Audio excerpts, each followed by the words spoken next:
Hi എല്ലാവർക്കും dazzling world of റെസിപ്പീസിലേക്ക് സ്വാഗതം. ഇന്ന് നമ്മൾ വന്നിട്ടുള്ളത് ഒരു എഗ് കട്ട്ലറ്റ് അല്ലെങ്കിൽ മുട്ട കട്ട്ലറ്റിൻ്റെ റെസിപ്പി ആയിട്ടാണ്. നമ്മൾ vegetable cutlet, chicken cutlet, beef cutlet ഒക്കെ കഴിച്ചിട്ടുണ്ടാവും. മുട്ട കട്ട്ലറ്റും അതേപോലെ തന്നെ നല്ല ടേസ്റ്റി ആയിട്ടുള്ള ഒരു കട്ട്ലറ്റാണ്. അപ്പോൾ ട്രൈ ചെയ്ത് നോക്കാത്തവർ ഈ റെസിപ്പി തീർച്ചയായിട്ടും ട്രൈ ചെയ്ത് നോക്കണേ. അപ്പോൾ നമുക്ക് എങ്ങനെയാണ് ഈ കട്ട്ലറ്റ് ഉണ്ടാക്കാമെന്ന് ഒന്ന് നോക്കിയിട്ട് വരാം. അതിനു വേണ്ടിയിട്ട് ഒരു ബൗളിലേക്ക് നമുക്ക് 3 കോഴിമുട്ട പൊട്ടിച്ചൊഴിക്കാം. ഇനി ഇതിലേക്ക് നമുക്ക് ഒരു 1/2 ടീസ്പൂണോളം കുരുമുളക് പൊടിയും ആവശ്യത്തിന് ഇത്തിരി ഉപ്പും കൂടെ ചേർത്തിട്ട് നമുക്ക് നന്നായിട്ട് ഇതൊന്ന് ബീറ്റ് ചെയ്തെടുക്കാം. അതിനുശേഷം നമ്മളിപ്പോൾ എല്ലാം നന്നായിട്ട് ബീറ്റ് ചെയ്തെടുത്തിട്ടുണ്ട്. ഇനി നമുക്ക് ഒരു കടായി എടുക്കാം, അല്ലെങ്കിൽ എന്തെങ്കിലും പാൻ എടുക്കാം. അതിലേക്ക് 1 ടീസ്പൂണോളം വെളിച്ചെണ്ണ ഒഴിച്ച് കൊടുക്കാം. എണ്ണ നന്നായിട്ട് ചൂടാകുമ്പോഴത്തേക്കും നമ്മൾ നേരത്തെ ഉടച്ച് വെച്ചിട്ടുള്ള ആ മുട്ട നന്നായിട്ട് ഒന്ന് ചിക്കിയെടുക്കണം. അപ്പോൾ ഒരു മീഡിയം ഫ്ലെയിമിലിട്ടിട്ട് നമ്മൾ ഇതേപോലെ നന്നായിട്ടൊന്ന് ചിക്കിയെടുക്കുക. ഇപ്പോൾ നമ്മൾ മുട്ട ഇതേപോലെ ആക്കി എടുത്തിട്ടുണ്ട്. ഇത് നമുക്ക് കൂടുതൽ വളരെ ചെറിയ പീസസ് ആക്കി എടുക്കേണ്ട ആവശ്യമില്ല. ഈ ഒരു വലിപ്പത്തിൽ വേണം നമ്മൾ ആക്കിയെടുക്കാനായിട്ട്. ഇനി നമുക്കിതൊന്ന് മാറ്റി വയ്ക്കാം. ഇനി നമുക്ക് ഒരു കടായിലേക്ക് 2 ടേബിൾ സ്പൂണോളം വെളിച്ചെണ്ണ ഒഴിച്ച് കൊടുക്കുക. എണ്ണ നന്നായിട്ട് ഒന്ന് ചൂടാകുമ്പോൾ നമുക്കതിലേക്ക് 1 ടേബിൾ സ്പൂണോളം വെളുത്തുള്ളി കൊത്തിയരിഞ്ഞതും 1 ടേബിൾ സ്പൂണോളം ഇഞ്ചി കൊത്തിയരിഞ്ഞതും ചേർത്ത് കൊടുക്കുക. എന്നിട്ട് ഒരു 1-2 മിനിറ്റ് നമുക്ക് ഒരു ലോ ടു മീഡിയം ഫ്ലെയിമിലിട്ടിട്ട് ഇത് നന്നായിട്ടൊന്ന് വഴറ്റിയെടുക്കണം. ഇനി നമുക്കിതിലേക്ക് 2 വലിയ സവാള ചെറുതായിട്ട് കൊത്തി അരിഞ്ഞത് ചേർത്ത് കൊടുക്കാം. അതേപോലെ തന്നെ നമുക്ക് 2 പച്ചമുളക് ചെറുതായി അരിഞ്ഞതും ചേർത്ത് കൊടുക്കാം. പച്ചമുളകിൻ്റെ എണ്ണം നമ്മുടെ എരിവനുസരിച്ച് നമുക്ക് കൂടുതലോ കുറവോ ചേർത്ത് കൊടുക്കാം കേട്ടോ. അതേപോലെ തന്നെ നമുക്കിനി അടുത്തതായിട്ട് കുറച്ച് കറിവേപ്പില ചെറുതായിട്ട് അരിഞ്ഞതും കൂടെ ചേർത്ത് കൊടുക്കുന്നുണ്ട്. എന്നിട്ട് നമുക്കിതൊന്ന് ഇളക്കി കൊടുക്കാം. ഇപ്പോൾ നമുക്കിതിലേക്ക് ഒരു നുള്ള് ഉപ്പും കൂടെ ചേർത്ത് കൊടുക്കാം. കാരണം നമ്മളിപ്പോൾ ഉപ്പ് ചേർത്ത് സവാള വഴറ്റിയിട്ടുണ്ടെങ്കിൽ സവാള പെട്ടെന്ന് തന്നെ നമുക്ക് വഴന്ന് കിട്ടും. അപ്പോൾ ഒരു മീഡിയം ഫ്ലെയിമിലിട്ടിട്ട് നമുക്ക് ഈ സവാള നന്നായിട്ടൊന്ന് വഴറ്റിയെടുക്കാം. ഇപ്പോൾ നമ്മുടെ സവാള നന്നായിട്ട് വഴന്ന് കിട്ടിയിട്ടുണ്ട്. അതിൻ്റെ കളറൊക്കെ ഒരു ഗോൾഡൻ ബ്രൗൺ കളറായി കിട്ടിയിട്ടുണ്ട്. ഈ പരിവാകുമ്പോൾ നമുക്കിതിലേക്ക് ഓരോ മസാല പൊടികൾ ചേർത്ത് കൊടുക്കാറായിട്ടുണ്ട്. ഇനി നമുക്കിതിലേക്ക് ഒരു 1/4 ടീസ്പൂണോളം മഞ്ഞൾപ്പൊടി ചേർത്ത് കൊടുക്കാം. ഒരു 3/4 ടീസ്പൂണോളം കുരുമുളക് പൊടി ചേർത്ത് കൊടുക്കാം. അതേപോലെ തന്നെ ഒരു 3/4 ടീസ്പൂണോളം നമുക്ക് ഗരം മസാല പൊടിയും കൂടെ ചേർത്ത് കൊടുക്കാം. വേറെ പൊടികളൊന്നും നമ്മൾ ചേർത്ത് കൊടുക്കുന്നില്ല.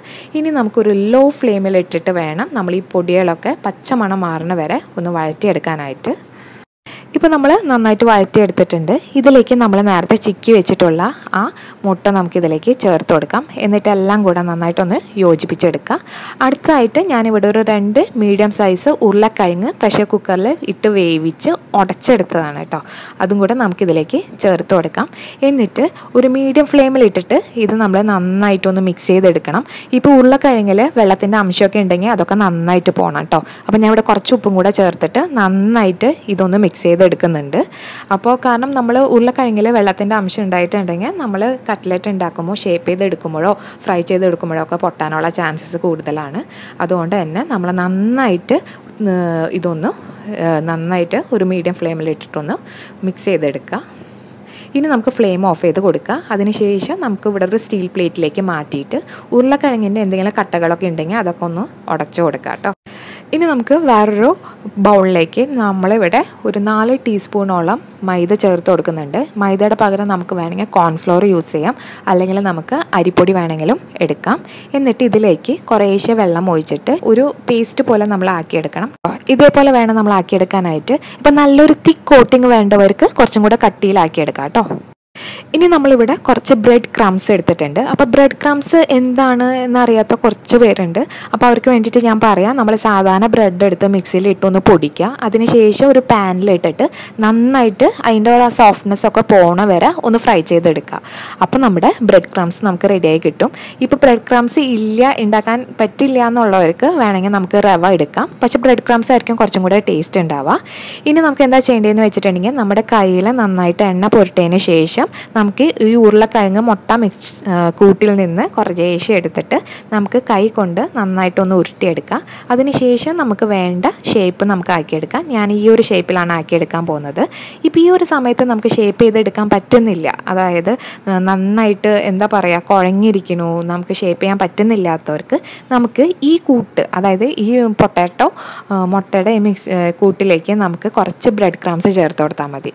അല്ലെങ്കിൽ നമുക്ക് അതിലേക്ക് കുറച്ച് കോൺഫ്ലവർ ചേർത്ത് ചേർത്ത് കൊടുത്തിട്ട് നന്നായിട്ട് ഒന്ന് മിക്സ് ചെയ്തെടുത്താൽ മതി കേട്ടോ. അപ്പോൾ നമുക്ക് നല്ല ടൈറ്റായിട്ടുള്ള ആ ഒരു കൂട്ട് നമുക്ക് കിട്ടും. എന്നിട്ട് അത് നമുക്ക് ഷേപ്പ് ചെയ്തെടുക്കാം. അതിനുശേഷം ഷേപ്പ് ചെയ്തതിന് ശേഷം നമുക്ക് മൈദയുടെ ഈ മിക്സിലേക്ക് നമുക്ക് ചേർത്ത് കൊടുക്കാം. ഈ മൈദയുടെ പകരം നമുക്ക് വേണമെങ്കിൽ മുട്ട എടുക്കാം. അതായത് ഒരു മുട്ട പൊട്ടിച്ച് നന്നായിട്ട് ഒന്ന് ബീറ്റ് ചെയ്തതിന് ശേഷം അതിൽ മുക്കിയെടുക്കാം. അല്ലെങ്കിൽ നമുക്ക് കോൺഫ്ലോർ ഇതുപോലെ തന്നെ കലക്കിയെടുക്കാം. അപ്പോൾ നമുക്ക് ഏതാണെന്ന് വെച്ചാൽ അത് എടുത്താൽ മതി കേട്ടോ. അതിനുശേഷം നമ്മൾ ഈ ബ്രെഡ് ക്രംസിൽ ഒന്ന് നന്നായിട്ട് കോട്ട് ചെയ്തെടുക്കുക.